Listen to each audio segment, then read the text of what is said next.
kill the Boers, kill the farmers. Now, there's no suggestion that he was in any way involved in this, but it's stoked up the tension at a time when something like 3,000 white farmers have been killed since the end of apartheid.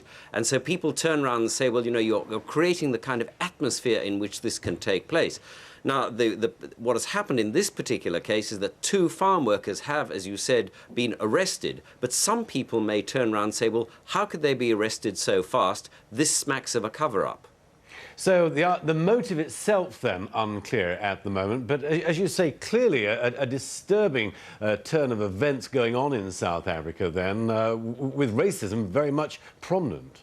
Yes, I mean, the racial issue has never gone away in South Africa. There are a lot of whites who believed that, you know, they've had a very poor hand of things since the end of apartheid in 1994. Of course, a lot of black people would say, but you still hung on to your wealth. But a lot of white people would say, well, you know, there are 400,000 whites are now living in real poverty, that they're denied a lot of the top jobs in South Africa, and the sort of glue that Nelson Mandela spent so much time trying to bring both sides together is now beginning to sort of melt. And there's a sense of tension between blacks and whites that really wasn't there a few years ago. And this is just absolutely feeding into this. Now, of course, his funeral will be a moment when the far right will be able to sort of come together and show their force. And, you know, there have been the odd incidents, just a few of them, in which people on the far right have resorted to violence.